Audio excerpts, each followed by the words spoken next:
Half Moon Bay for the past 8 years. Mia's new goal is to read everything Flannery O'Connor has ever written and to focus more on her poetry. Her writing can be found in local blogs SF Blotter and Hateration and in Gold Coast Literary Magazine. Miya currently teaches creative writing at San Francisco State University, which is right here.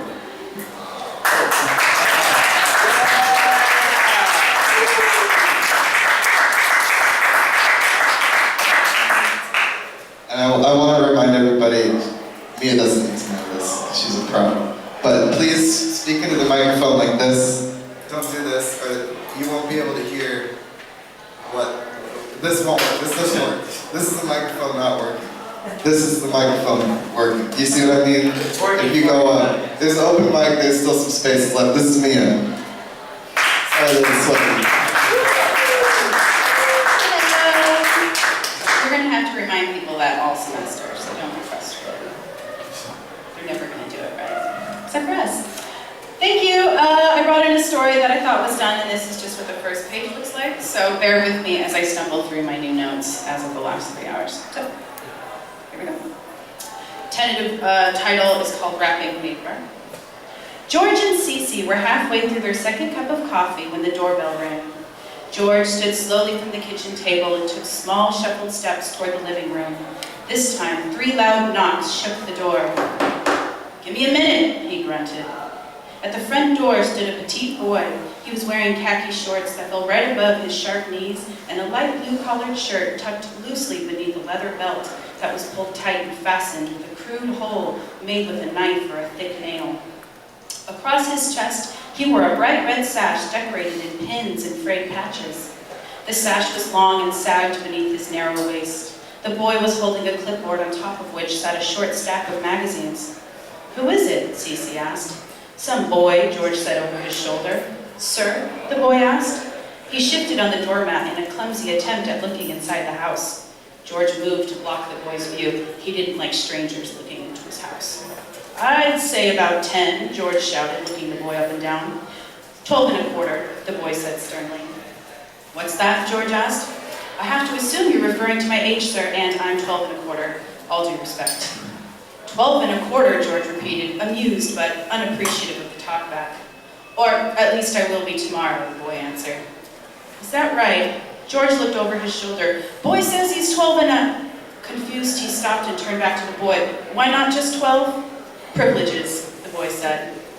"Is that right?" he laughed, but the boy's stern eyes were focused on George. "Like what?"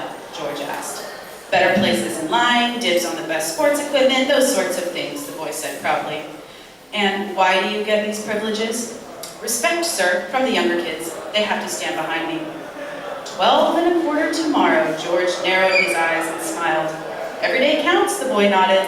"You're goddamn right about that," George said. He was pleased with the short exchange. He was satisfied as if he'd mastered a trade and wondered what to do next. He was ready to go back inside.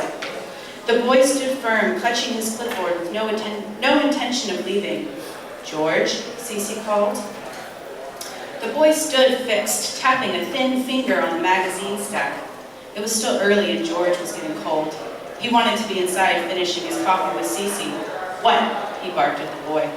With a pleased look on his face, the boy slid a magazine off the pile and presented it to George. "I'm Joseph," he said.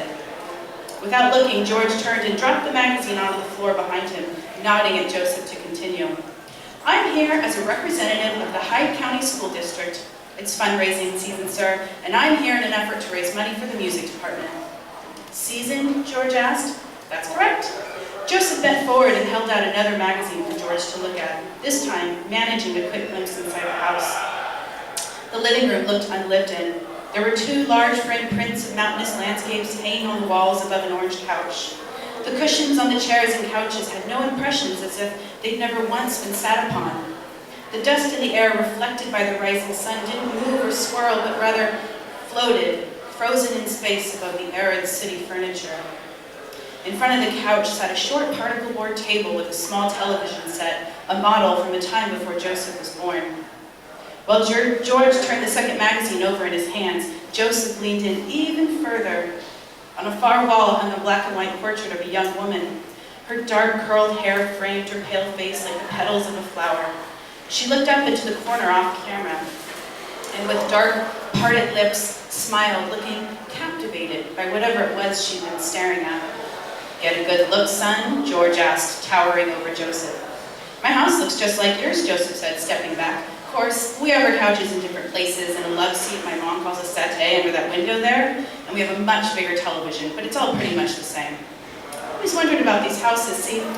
I live just over there." He stepped back and waved a hand vaguely towards the east side of the street. "I've never been in any of these houses. We haven't lived here all that long, plus no kids live around here. It's mostly blue hairs." "All right," George said sternly. "I've got things inside. Please, sir," Joseph jumped. "Let me finish telling you about..." George stepped back and began closing the door. "George," Cece said. The sound of her voice felt smooth against his ear. Her voice had softened after 60 years. Whether it was stray cats begging for food or their own children asking for money, Cece always found a cause in everything. "Let the boy finish." George rolled his eyes and pushed the door open again. "Okay, Cece," he said. "Is the band looking to get new instruments?" he asked. "Bleachers," Joseph said, straightening confidently. "Bleachers," Joseph grumbled. "For the band?" "For the audience," Joseph said. George sighed and looked past Joseph at a small maple tree in the yard. George hadn't been outside to take care of the lawn in a long time. Brown and yellow leaves were beginning to pile beneath the branches, and all the grass had died. Cece didn't like seeing the yard in bad condition.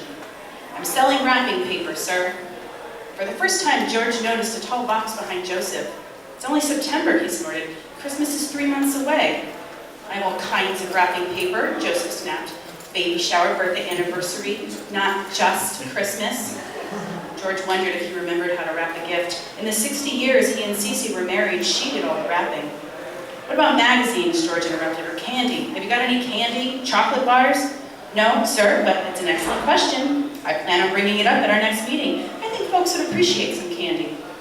Joseph stopped, and for a moment he took a slow breath before continuing. "But I think," he said slowly, "that you'll find the selection I've got with me today is just as appetizing. I've got all the colors under the sun, and if patterns are what you like, what use have I got for wrapping paper, son? Do I look like the man who sits around wrapping gifts for folks? Hell, do I look like the kind of man who goes out and buys gifts for folks?" Joseph looked down and fidgeted with the pins on his loose red sash. George felt guilty for snapping. He was never good with children, even his own. It was Cece who did most of the talking. "I only just learned how to swim," Joseph said finally. "Last year, I was hanging on the side of the pool. You wouldn't catch me anywhere near the diving board, but this year, I learned, and I even got a patch for it. I'm not great, but my dad says I'm improving." "What's that got to do with paper?" "I'm just talking about types of people," Joseph said. "The type of person I used to be and the type of person I am now." George was tired of talking. He wanted badly to close the door. He'd been standing there for too long already, and he could feel his body shivering, but he knew Cece wouldn't approve of leaving the boy in the cold. She had a way with these sorts of things. She knew about people, how to talk to them, how to make them feel good. She put the time into people. It was her way. One December, George woke to an empty bed, only to find Cece in the kitchen, sitting at the table with all the lights turned on, surrounded by pens and markers, hand-drawing Christmas cards for everyone they knew. They were nothing special, just stick figures and Santa hats or triangle Christmas trees, but it was an effort George would never think to make. A friend of theirs told George once that Cece had a small magnet in her belly that drew people to her, and he couldn't argue with that. "Be nice," Cece said. "Be nice to him, George." "What instruments do you play?" George asked in an attempt to engage. "Clarinet, but what I really want to play is the bass drum." "The big drum all the tall kids play?" George laughed, imagining short Joseph marching through a field hidden behind a drum twice his size. With his eyes narrowed at George, Joseph said, "My dad played bass, and he says next summer he's going to start teaching me. It's the most important instrument in the entire band. It marks the time. Everyone has to follow the bass drum." Joseph pulled himself together, straightening his back like a soldier, while George laughed. "I'd like to show you my birthday paper," he said. "I've got paper for babies, kids, special paper with numbers printed on it." George continued laughing until Joseph's face began to tense with frustration. "Have you got family?" Joseph finally shouted. This got George's attention. "What's that?" he asked. "There's always something that needs wrapping when you've got a big family." "What kind of question is that?" George snapped. He looked down at the boy and stared as if trying to place where he'd come from. "I don't want anything," George said finally. "Go on and get out of here." He moved back and began closing the door. "But sir," Joseph said, stopping the door with his foot, "this is my last shot. No one, and I mean no one on this street is buying paper. You're just about the only person who answered his door, and they're home. I can hear their television sets." His voice fell, and he sounded for the first time like a child. "My parents have closets full of paper just so I don't have to show up with nothing. You're it. This is my last chance. I've lost out on all the prizes. Mikey Dean got the sleeping bag, Darren Lyons got the skateboard, Buddy Boone will probably get the rafting trip because everyone knows his dad takes the paper to work and makes everyone buy some because he's the boss and he'll fire them if they don't. I missed all of it, but if I show up with nothing, it's about honor, sir." George looked down at Joseph's small foot. He could hear the boy's teeth chattering. He could feel the soft sigh of Cece's disappointment as he pushed the door softly against the small shoe. "I can't help you, son. My coffee's getting cold." "Just come inside," Cece said in a voice that was beginning to sound more like his own. "Just close the door." He looked down at Joseph, who was staring into the living room, trying to catch a passing breeze from the heater inside. He pictured the boy awkwardly moving down the street, the box cradled between his thin arms, getting heavier with every step. "I have Hanukkah, Easter, New Year's wrapping paper," he said desperately. He pulled a third magazine off the clipboard and pointed to the various colors and patterns. "Who gives gifts on New Year's?" George said. He looked down at Joseph, shivering in the thaw of the rising sun, hands pleading as he stabbed the samples in the magazine with his thin blue finger, trying to make something from nothing. I'm not here to pass judgment on anyone's gift giving, sir," Joseph said. "I'm only here as a fundraising representative for That's enough," George said. He let go of the door and took a step back. "Just come in before you die of pneumonia. You have 2 minutes," he said. In an instant, Joseph and his box were inside. In the living room, Joseph began to lay out the rolls of paper on the carpet. Occasionally, he'd look up and take in another area of the room, sometimes nodding in approval and sometimes curling up his lip in distaste. He stopped on a signed picture of Jackie Robinson on the mantel, something he couldn't see from the front porch. His eyebrows skipped when he saw the autograph in the corner. "Been years since I wrapped a gift for someone," George said. "Well, maybe your wife would be interested. Women, I find, are the better gift givers." "My wife's passed," George said. Joseph stopped. "So you're all alone here?" He looked around the room. "Not a problem. Once you get the folding down, it isn't that hard." "Heck, mister," he shouted. "What about wrapping something for yourself?" "Myself?" George laughed. "You got anything for that?" "I got an aunt, my mom's younger sister, who bought a diamond ring for herself when she and her boyfriend split. She just went out and bought it for herself. Wears it on her left hand." "Did she wrap it?" George asked. Joseph balked at the question and froze with a roll of wrapping paper at each question. "No, sir, but imagine how much more special it would have been if she had." "Who's that lady in the picture?" Joseph asked, rubbing his chin and counting the rolls on the floor. "That's my wife, Cece." "Was your wife, right? Didn't you say she's dead?" "That's right," George said, as if he'd forgotten. "She was pretty." "Beautiful," George said. "Now," Joseph said, counting the unraveled paper, "as you can see, I've got all sorts of good patterns and smart-looking colors." George looked at Joseph's display. The colors reflected beams of deep-sea blues and greens and heavy purples and oranges onto the lifeless walls and empty furniture, filling the room with a technicolor glow. It was a light more brilliant than anything George had ever seen, and it reached every corner of the lifeless room. It gave George a tightness in his chest, but the air felt lighter. It was easier to breathe. He could hear Cece's voice. He felt it deep inside of him, excited, moved by the color in the house that had turned gray the day she died. "Look at it, George," she said. On the floor, Joseph carefully smoothed out all the bumps in the paper with his thin hands. The loose red sash around his chest spilled onto the floor beneath him. Even from the ground, Joseph had a dignity about him. He snorted confidently as he inspected paper he removed from the box, as if each roll was more beautiful than the last. "How about that one?" George said. "Emerald Paradise, an excellent choice. It's one of my own personal favorites." He goes, "Well, but this one's Scarlet Wonder." "That's just my opinion. And my dad always says an opinion is just as important to stand on as legs are." His eyes searched the room as he spoke and stopped on a signed baseball inside a clear, dusty box. "I'll only take one," George said, catching Joseph's look of admiration at the baseball. I don't have a lot to give, I'm retired, but I'll help you out. In his bedroom, George looked through his wallet, pulling out a small clip of money. "You're a persuasive salesman," he shouted into the next room, where he could hear Joseph moving around.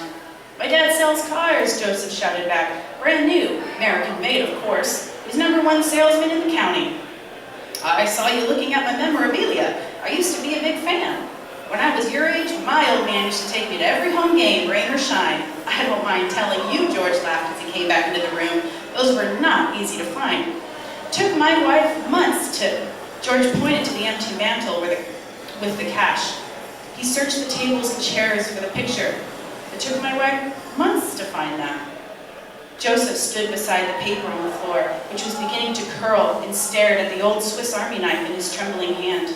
His narrow chest heaved, causing the loose collars of his shirt to flap slowly like the wings of an albatross. "I need all of it," he mumbled. "One roll isn't going to be enough. I need all your money." Joseph's eyes moved across the floor to George's feet. "I can't go back with nothing.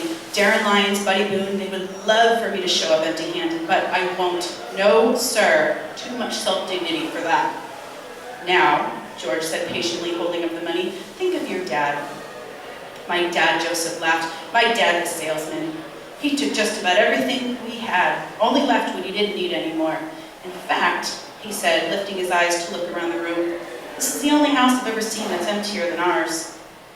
George looked at the dull knife shaking in Joseph's small hand and felt the boy's loss. "It's hard," he said.